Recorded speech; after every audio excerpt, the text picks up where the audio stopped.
मैंने कहा था कि उठेगा, लेकिन जब एक प्लेटफार्म पे कोई नहीं आया, उसके बाद फिर उठा तो देखो मौलाना कलीमुद्दीन चले गए। देखो मौलाना साद को किस तरीके से कोरोना बम कहा गया है। जो कुछ कहना था अदालत में कह दिया है, अब जो होगा अदालत फैसला करेगी। आप दोषी साबित हो गए, क्या मान के चल रहे हैं, कितनी बड़ी सजा हो सकती है? हमको कुछ नहीं मालूम है। अभी के न्याय से संतुष्ट हैं आप? उधर हाई कोर्ट जाएंगे, सुप्रीम कोर्ट तक जाएंगे।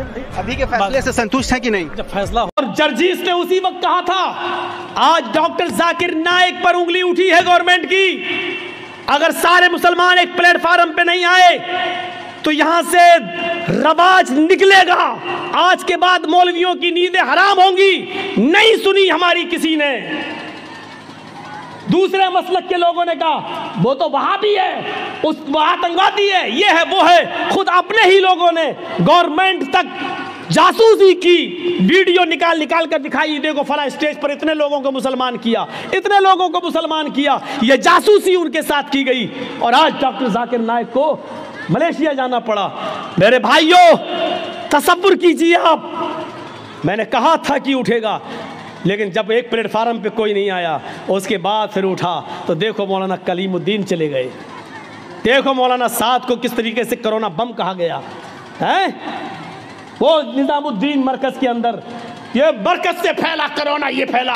हमने पेशीन गोई की थी, हालांकि इल्म गैब अल्लाह के अलावा कोई नहीं जानता, लेकिन आसार बता रहे थे कि डॉक्टर जाकिर नाइक की खामोशी पर, उनकी बात पर खामोशी ये दूसरे मौलवियों के लिए दरवाज़ा खोल रही है। और खुला, क्या चाहते हो कि मेरे लिए भी दरवाजे खुल जाएं? खुलेंगे तो देखा जाएगा, लड़ेंगे, लेकिन जहाँ तक हो सके अपने आप को पहले एहतियात किया जाए, अपने आप को बचाया जाए। अल्लाह के रसूल ने फरमाया जब जंगल में जाओ तो पहले ऊँट को बांध दो दरख्त से, उसके बाद अल्लाह पर भरोसा करो। देखा मौलाना कलीमुद्दीन साहब को गिरफ्तार कर लिया गया मेरठ से। क्या हुआ कि 15 साल पहले ये गैर मुस्लिमों की किताबों से हवाले देते थे और गैर मुस्लिमों को मुसलमान बनाते थे पैसे का लालच देकर। लीजिए, इस इल्ज़ाम में एक जंगल में हाथी भाग रहा है। चूहे ने पूछा, अरे भाई क्यों भाग रहे हो? कब सुना नहीं पुलिस ऐलान कर रही है कि जो भी भैंस पकड़ी जाएगी उसको काट दिया जाएगा। तो चूहे ने कहा भाई ऐलान तो भैंस का हुआ है कि तुम क्यों भाग रहे हो, तुम भैंस थोड़ी हो। हाथी ने कहा अगर पुलिस ने हमको पकड़ लिया तो 20 साल तो ये साबित करने में लग जाएगा कि मैं भैंस नहीं हूं। यही सूरत हाल है हमारे इस मुल्क की। अभी एक पुलिस वाले आए, कोई भी एक इल्जाम लगा के अंदर डाल दो।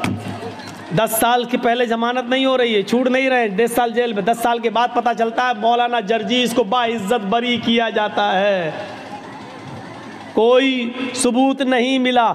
10 साल हमें ये साबित करने में लग जाता है कि हमने ये जुर्म नहीं किया। डॉक्टर कफील साहब देख रहे हैं हमारे गोरखपुर के अंदर, गिरफ्तार कर लिया गया। रासुका देशद्रोही का मुकदमा लगाया गया।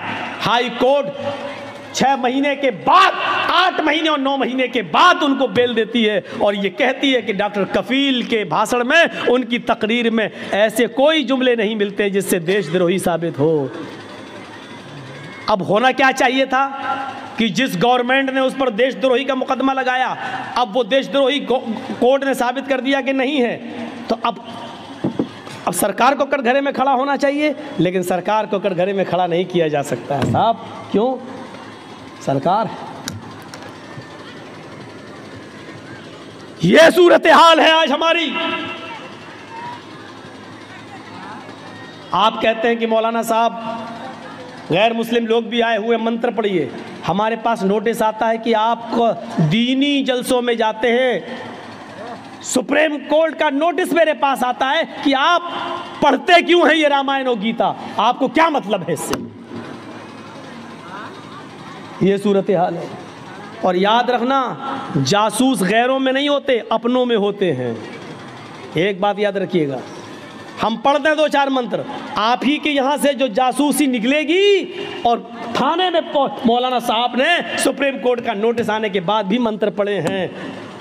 बहुत आसान है हुक्म दे देना और चला लेना, लेकिन मेरे भाइयों दूसरे के मजबूरी को भी सामने रखिए कि दूसरा किस तरीके से जिंदा है। यही चीज़ें चढ़ा चढ़ा कर डॉक्टर जाकिर नाइक को आज कहाँ जाना पड़ा बेचारे। आज हिंदुस्तान के अंदर नहीं, मलेशिया में उनको पनाह लेना पड़ा। किसने साथ दिया? कौन था उनके साथ? है तुम या तो अपनी जन्नत के करीब हो या अपनी जहन्नम के। जन्नत के आसार तो दिखाई नहीं दे रहे हैं, जहन्नम के आसार तो बिल्कुल जाहिर नजर आ रहे हैं। जन्नत के आसार कैसे नजर आ जाए? हजरत उमर फारूक, जिनको अल्लाह के नबी ने इसी दुनिया में जन्नत की बशारत दी थी, उमर तुम जन्नती, लेकिन वो भी कहते हैं कि आसमान से अगर कोई फरिश्ता पुकार कर ये कहे कि इस दुनिया के सारे लोग जन्नत में जाएंगे, कोई फरिश्ता पुकार के कहे कि सब जन्नती, पूरी दुनिया जन्नती, सिर्फ एक इंसान जहन्नम में जाएगा, एक आदमी जहन्नम में जाएगा। हजरत उमर कहते हैं अगर फरिश्ता ये कहते कि सब जन्नती एक जहन्नमी, तो मैं ये समझूंगा कि जहन्नम में जाने वाला वो एक जहन्नमी कहीं मैं तो नहीं। ये उमर फारूक का हाल है। फिर हम और आप कैसे सो जाते हैं अपने बिस्तर पर ये सोच कर कि हम तो जन्नत में जाएंगे, हम जन्नती हैं। हमने कैसे ये तसव्वुर कर लिया कि हम मरेंगे तो हम जन्नत के अंदर जाएंगे? ये तसव्वुर हमारे दिलो दिमाग में आ कैसे गया? और जब ये यकीन नहीं है कि हम जन्नत में जाएंगे या जहन्नम में, फिर हमें हंसी कैसे आ जाती है, हमारे चेहरे पे मुस्कुराहट कैसे आ जाती है, हम एक दूसरे से हंस और मजाक, हंसी का खेल कैसे खेल लेते हैं और मजाक कैसे कर लेते हैं। अल्लाह के नबी जब जहन्नम का दौरा करके आए